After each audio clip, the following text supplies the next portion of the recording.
ہے کہ زیادہ تر جو مطالبہ ہوا ہے وہ اہل تشیع کی طرف سے ہوا ابتدا میں، اور ایران نے اور ہندوستان نے اور جہاں جہاں پر شیعہ تھے انہوں نے اس مسئلے کو اٹھایا، لیکن اب الحمدللہ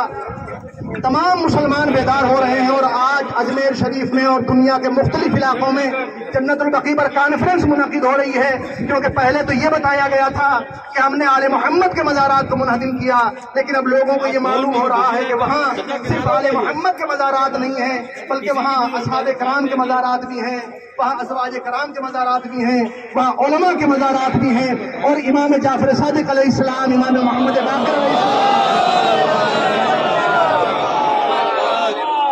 یہ وہ ائمہ ہیں کہ جنہیں صرف شیعہ نہیں مانتے ہیں، ہم تو انہیں اپنا امام مانتے ہیں، یہ چوتھے امام ہیں، یہ پانچویں امام ہیں، چھٹے امام ہیں، بلکہ اہل سنت والجماعت ان کا اتنا ہی احترام کرتے ہیں، ان کو مانتے ہیں، اور یہاں تک کہتے ہیں کہ اگر چھٹے امام نہ ہوتے تو ہماری فقہیں ختم ہو جاتی، لہذا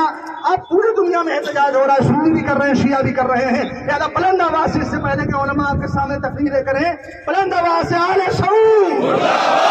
آل شعور، آل شعور،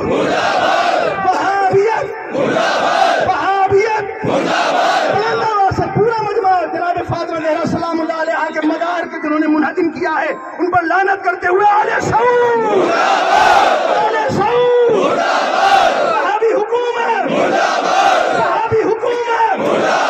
تکفیری حکومت، دہشت گرد حکومت، محمد بن عبد الوہاب، محمد بن عبد الوہاب، شاہ سلمان، شاہ سلمان، محمد بن سلمان، محمد بن سلمان،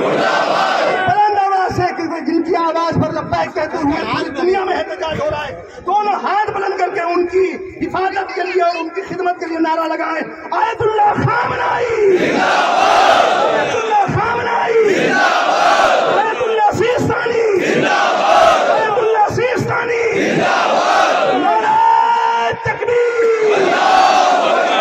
نعرہ رسالت، نعرہ حیدری،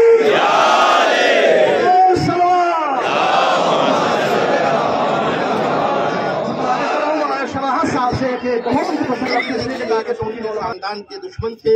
اور انہوں نے اپنی دشمنی کو اس آڑ میں نکالا ہے۔ بہرحال میں مذمت کرتا ہوں، اور ہمارا 100 سال سے یہی مطالبہ ہے، اور یہ بھی دیکھیے آج دنیا میں انٹرنیشنل اعتبار سے بھی مذہبی آزادی پائی جاتی ہے، یہ انٹرنیشنل لا کے بھی خلاف ہے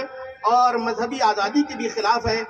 دنیا کے ہر لوگوں کو ان کے اعتبار سے ان کے احترام کرنے کی جگہوں کی اجازت دی جانی چاہیے۔ ہم مطالبہ کرتے ہیں، اس میں صرف یہ شیعوں کا مسئلہ نہیں ہے، تمام اہل سنت بھی، بلکہ تمام دنیا کے انسان اس میں شریک ہیں، کیونکہ اہل بیت سب کے لیے تھے۔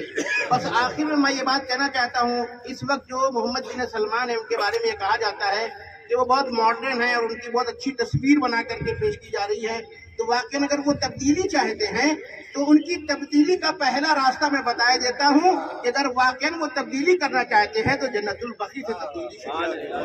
اور اگر وہ واقعاً اپنے وعدے میں اور اپنی نیت میں سچے ہیں تب ان کو واقعاً دنیا میں ماڈرن تسلیم بھی کر لیا جائے گا، لیکن یہ نہیں ہو سکتی کہ دو رخی پالیسی اختیار رہے۔ ایک طرف سے تو آپ ناچ گانے تک کی اجازت دے رہے ہیں، شراب کی دکان کھولنے کی اجازت دے رہے ہیں، اور دوسری طرف سے جو ہے آپ جو ہے مذہبی اعتبار سے پابندی لگا رہے ہیں، یہ صحیح نہیں ہے۔ تبدیلی حقیقی ہونی چاہیے، بناوٹی نہیں۔ گزارش کر رہا ہوں مولانا اصطفیٰ رضا صاحب قبلہ سے کہ وہ بھی اپنا احتجاج درج کرائیں، چند لوگ ہیں مولانا اصطفیٰ رضا صاحب قبلہ، اور گزارش ذرا ادھر ہو جائیں، امام جماعت سرتاج قبروں کے اوپر عمارتیں بنی تھی، ان عمارتوں کو گرا دیا۔ ان کا یہ کہنا ہے کہ کسی بھی قبر پہ کوئی عمارت نہیں بنایا جا سکتا، اگر قبر کے اوپر عمارت بنائی جا رہی ہے تو یہ توحید کے خلاف ہے۔ بہرحال یہ چیز ان کی ایسی تھی کہ ساری دنیا کے مسلمانوں نے اس کے خلاف احتجاج کیا تھا، اور خود لکھنؤ کے اندر شیعوں سے زیادہ اہل سنت نے احتجاج کیا۔